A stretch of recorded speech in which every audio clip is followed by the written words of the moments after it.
Hello दोस्तों, मैं शिवम कुमार अपने YouTube channel civil coaching classes में आपका स्वागत करता हूं। तो आज दोस्तों हम पढ़ेंगे क्लास 12 की फिजिक्स में। हमने कल पढ़ा था कूलाम का नियम, है ना। आज दोस्तों हम पढ़ेंगे वैद्युत क्षेत्र की तीव्रता, वैद्युत द्विध्रुव और वैद्युत द्विध्रुव आघूर्ण के बारे में, है ना। तो दोस्तों हम इतने डिफिनेशन आपके लिए लेकर के आए हैं और हम इसको अच्छे से समझेंगे और अच्छे से देखेंगे कि क्या होता है ना। तो हमने लिखा है कि मैंने पहले डिफिनेशन मैंने लिखी है कि वैद्युत क्षेत्र। अब वैद्युत क्षेत्र क्या होता है ना। कोई आपसे पूछ ले कि बताइए वैद्युत क्षेत्र क्या होता है ना, तो आप क्या बताएंगे। तो देखिए मैंने लिखा है किसी आवेश के वैद्युत क्षेत्र में मैंने लिखा है किसी आवेश के चारों ओर उपस्थित वह क्षेत्र, है ना। किसी आवेश के चारों ओर उपस्थित वह क्षेत्र जिसमें दूसरा परीक्षण आवेश लाने पर वह आकर्षण तथा प्रतिकर्षण, ये मैंने लिखा है आकर्षण तथा प्रतिकर्षण बल का अनुभव करता है, वैद्युत क्षेत्र कहलाता है। अब देखिए समझिएगा इसको। जैसे मैंने एक डायग्राम ले लिया, बाई चांस ये ले लीजिए, मैंने एक कोई आवेश ले लिया, ठीक है, ये आपका आवेश हो गया। अब मान लीजिए यहाँ मैंने लिखा किसी आवेश के चारों ओर, अब ये आवेश है, इसके चारों ओर मान लीजिए मैंने एक एरिया हो गया, किसी आवेश के चारों ओर उपस्थित वह क्षेत्र, है ना। अब यहाँ वह क्षेत्र होगी जिसमें दूसरा परीक्षण आवेश लाने पर, अब हम दूसरा परीक्षण यहाँ ले रहे हैं, मान लीजिए ये मैंने ले लिया, है ना। तो अब यहाँ पर ये मैंने ले लिया, मान लीजिए ये मैंने ले लिया, तो ये इस आवेश को क्या करेगा, इस खींच लेगा, है ना, ये खींच लेगा। फिर मैंने एक दूसरा आवेश ले लिया, ये भी इसको खींच लेगा। तो अब यहाँ पर इसे मैं रख दूं, ये मैंने आवेश ले लिया, क्या ये आवेश इसको खींच पाएगा? नहीं, क्योंकि ये जो इसका एरिया है, इस आवेश का जो एरिया है ये यहाँ तक जो है क्या मीन्स इस जो आवेश है, आवेश का जो क्षेत्र है यहाँ तक है, यहाँ तक नहीं, तो ये आवेश जो है इसको नहीं खींच पाएगा। तो यही जो इसका एरिया होता है, यही मैंने लिखा है कि किसी आवेश के चारों ओर उपस्थित वह क्षेत्र जिसमें दूसरा परीक्षण आवेश लाने पर क्या कर सकते, यह आकर्षण अथवा प्रतिकर्षण बल का अनुभव करता है, उसे हम क्या कहते हैं, विद्युत क्षेत्र कहते हैं। तो यही मैंने बताया भाई। जैसे आप ले लीजिए, मान लीजिए जैसे बताते हैं, अभी जैसे मैंने एक मैंने कॉइन ले लिया, सिक्का ले लिया ना यहाँ पर, या आप यहाँ पर एक मैग्नेट ले लीजिए, यहाँ पर मैंने एक मैग्नेट ले लिया। मैग्नेट आप जानते होंगे चुंबक कहते हैं ना, तो ये आपका चुंबक हो जाएगा और चुंबक का मान लीजिए ये आपका जो है एरिया हो जाएगा, मीन्स इसकी जो चुंबक का जो एरिया है, जो क्षेत्र है वो यहीं तक है। अगर मैं सिक्के को यहाँ रखूँ तो चुंबक इसको क्या अपनी ओर खींच लेगा, है ना। और अगर इसी सिक्के को हम यहाँ रख दें तो क्या ये चुंबक इस सिक्के को अपनी ओर खींच पाएगा? नहीं खींच पाएगा ना। तो जैसे ही मैं इस चुंबक का ये क्षेत्र होता है, वैसे ही आपका यहाँ जो आवेश है भाई, यही मैंने आवेश बनाया ना, और ये आवेश का क्षेत्र है। अब यहाँ पर मैंने अगर कोई भी वस्तु रखी है तो ये इसको खींच लेगा, लेकिन अगर मैंने यही वस्तु यहाँ पर रख दी तो क्या ये इसको खींच पाएगा? नहीं खींच पाएगा ना। तो यही जो आपका एरिया है ना, ये आवेश का क्या कहलाता है, वैद्युत क्षेत्र कहलाता है ना। यही मैंने लिखा कि किसी आवेश के चारों ओर उपस्थित वह क्षेत्र, किसी आवेश के चारों ओर उपस्थित वह क्षेत्र जिसमें दूसरा परीक्षण आवेश लाने पर वह आकर्षण अथवा प्रतिकर्षण बल का अनुभव करता है, वैद्युत क्षेत्र कहलाता है ना। ये आपकी डिफिनेशन थी और उम्मीद करते हैं कि ये डिफिनेशन आपको समझ में आई होगी, है ना दोस्तों। ये था आपका वैद्युत क्षेत्र। अब हम चलते हैं वैद्युत क्षेत्र की तीव्रता क्या होती है ना। तो हम चलते हैं वैद्युत क्षेत्र की तीव्रता में। तो वैद्युत क्षेत्र की तीव्रता क्या होती है, ये आपकी डिफिनेशन मोस्ट इंपॉर्टेंट है फॉर योर एग्जाम, है ना। तो ये आपकी देखिएगा, इसमें क्या लिखा है मैंने कि किसी बिंदु पर जो वैद्युत क्षेत्र की तीव्रता होती है ना, किसी बिंदु पर वैद्युत क्षेत्र की तीव्रता, है ना, किसी बिंदु पर वैद्युत क्षेत्र की तीव्रता उस बिंदु पर रखे गए परीक्षण आवेश पर, ये देखिए परीक्षण आवेश, है ना। हाँ, तो वैद्युत क्षेत्र की तीव्रता, जो किसी बिंदु पर वैद्युत क्षेत्र की तीव्रता होती है, उस बिंदु पर रखे गए परीक्षण आवेश पर लगने वाले कूलाम बल या बल, लगने वाले कूलाम बल तथा परीक्षण आवेश की मात्रा के अनुपात के बराबर होती है, बराबर मात्रा के अनुपात के बराबर होता है वैद्युत क्षेत्र की तीव्रता कहलाती है। अब मान लीजिए ये मैंने लिखा यहाँ पर, देखिए यह है कि किसी बिंदु की जो किसी बिंदु पर जो वैद्युत क्षेत्र की तीव्रता होती है, ये तीव्रता हो गई वैद्युत क्षेत्र की, है ना, वैद्युत क्षेत्र की तीव्रता उस बिंदु पर, है ना, उस बिंदु पर मैंने लिखा है, उस बिंदु पर रखे गए परीक्षण आवेश पर सॉरी परीक्षण आवेश पर लगने वाले, इस परीक्षण आवेश पर लगने वाले कूलाम बल का जो मान होता है ना, कूलाम बल का लगने वाले कूलाम बल तथा परीक्षण आवेश की मात्रा के अनुपात के बराबर होता है। भाई ये दोनों हो गया, इनके बराबर ही तो है ना, तो परीक्षण आवेश की मात्रा के अनुपात के बराबर होता है वैद्युत क्षेत्र की तीव्रता कहलाती है। इसे ई से प्रदर्शित करते हैं। तो ये आपकी थी डिफिनेशन वैद्युत क्षेत्र की तीव्रता। मैं एक बार और रिपीट किए देता हूँ ताकि आपको डाउट ना रहे, कोई पूछ ले कि वैद्युत क्षेत्र की तीव्रता क्या होती है, तो आप सीधे बता सकते हैं कि किसी बिंदु पर वैद्युत क्षेत्र की तीव्रता उस बिंदु पर रखे गए परीक्षण आवेश, है ना, उस बिंदु पर रखे गए परीक्षण आवेश पर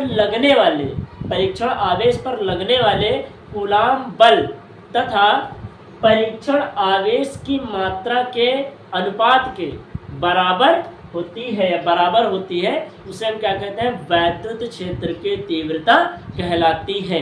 इसे हम कैपिटल ई से प्रदर्शित करते हैं। ये देखिए मैंने लिखा है, इसे ई से प्रदर्शित करते हैं और ये इसका फार्मूला है। एफ आपका क्या है, कूलाम बल है, ई क्या है, वैद्युत क्षेत्र की तीव्रता है, क्यू नॉट क्या है, परीक्षण आवेश है ना, क्यू नॉट आपका हो जाएगा परीक्षण आवेश, है ना। तो यहाँ पर ये हो गया। अब हम इसका आता है मात्रा देखने क्या होता है। सबसे पहले इसकी देख लेते हैं राशि क्या होती है ना, तो हम आ जाएंगे यहाँ पर राशि, इसकी जो राशि होती है, ये वैद्युत क्षेत्र की तीव्रता जो होती है वो सदिश राशि होती है ना, ये हो जाएगा सदिश राशि, ये हो जाएगा सदिश राशि। फिर आते हैं मात्रा को, देखिए मात्रा देख लीजिए, यहाँ बल है तो बल का मात्रा क्या होता है, न्यूटन, तो यहाँ हो जाएगा न्यूटन। और ये कूलाम है, मीन्स आवेश है ना, आवेश का मतलब क्या होता है, कूलाम, तो हम इसको ऐसे भी लिख सकते हैं, न्यूटन प्रति कूलाम। तो यहाँ इसका जो मात्रक हो जाएगा, यहाँ लिखेंगे मात्रक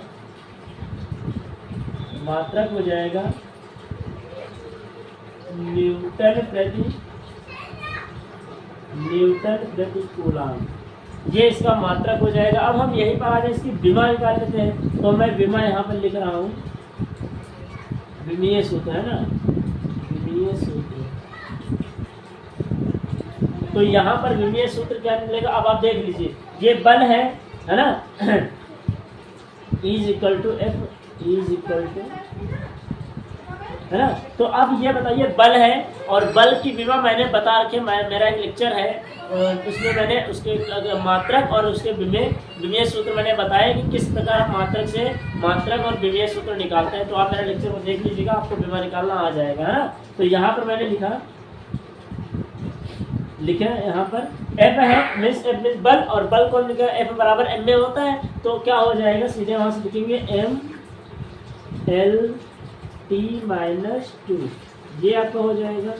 और यहाँ पर आपका Q है, और Q बराबर क्या होता है, AT, है ना, मीन्स Q बराबर IT होता है, तो वहाँ से विमा निकलेगी AT, तो यहाँ हो जाएगा AT। अब यहीं से हम निकाल लेंगे, तो हमारा ये हो जाएगा m, यहाँ हो जाएगा L, और ये हो जाएगा T-2, ये हो गया एक ब्रैकेट में, दूसरे ब्रैकेट में A हो जाएगा। अब ये A और T है, A में देखिए जो आपका AT है, AT प्लस में ऊपर जब जाएगा तो क्या हो जाएगा, माइनस में, तो यहाँ हो जाएगा A-1 और यहाँ पे हो जाएगा T-1।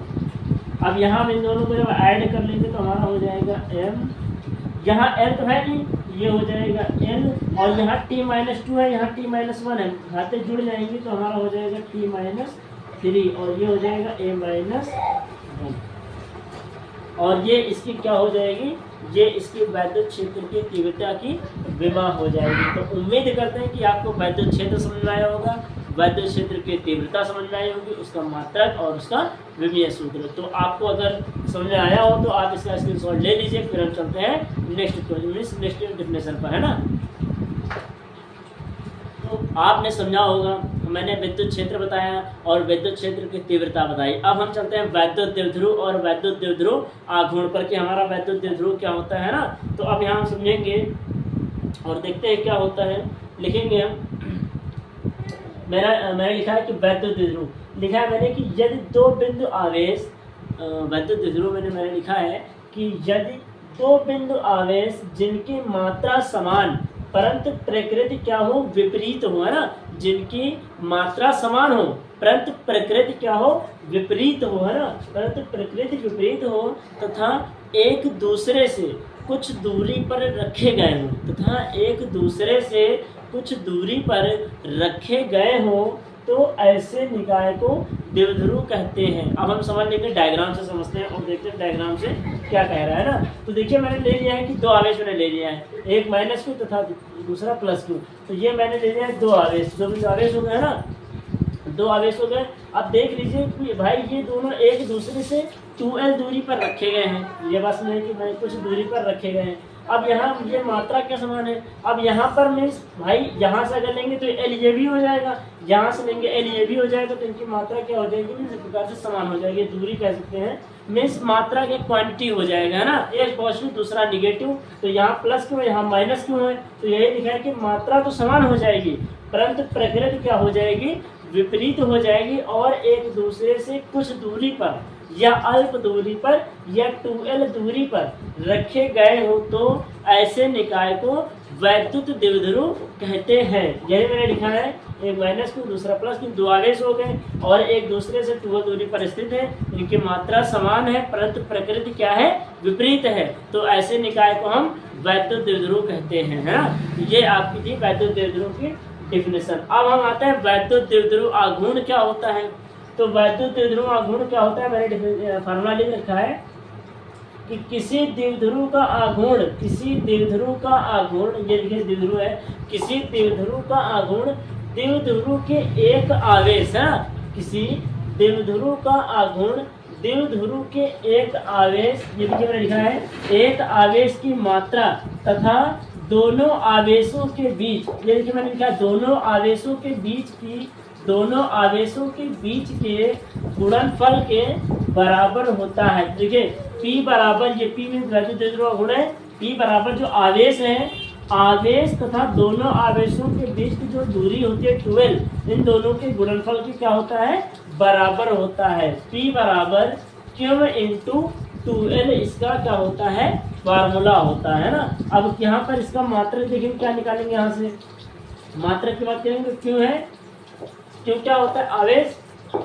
आवेश का मात्रक यहाँ क्या हो जाएगा, कूलाम, तो यहाँ ये हो जाएगा कूलाम इंटू एल है, एल क्या होता है, मीटर, तो यहाँ हो जाएगा कूलाम इंटू मीटर, ये हो जाएगा इसका मात्रक कूलाम इंटू मीटर, है ना। अब यहाँ से अगर हम इसकी विमा निकालेंगे तो विमा देखिए क्या निकालते हैं, यहाँ से लिखेंगे विमीय सूत्र, है ना, विमीय सूत्र। तो अब हम यहाँ से लिखेंगे विमीय सूत्र, है ना। तो अब विमीय सूत्र देखिए P बराबर तो हो जाएगा P, अब यहाँ कूलाम आया है तो कूलाम की विमा क्या होती है, 80, तो यहाँ से हो जाएगा 80, यह क्या हो जाएगा 80 इंटू, और ये L है, L को क्या किससे नोट करते हैं, L में लंबाई और लंबाई को तो L से नोट करते हैं, तो इसकी जो विमा निकल कर आएगी वो क्या हो जाएगी, L T A, ये इसकी क्या निकल आएगी, ये इसका क्या हो जाएगा, विमीय सूत्र LTA, है ना। इसका मात्रक क्या हो जाएगा, कूलाम इंटू मीटर, और P बराबर क्या होता है फार्मूला, P बराबर Q इंटू 12। ये आप अगर अच्छे से इसको पढ़ लेंगे, क्योंकि मैं जब अगला टॉपिक अभी पढ़ाऊंगा, पूछेगा किसी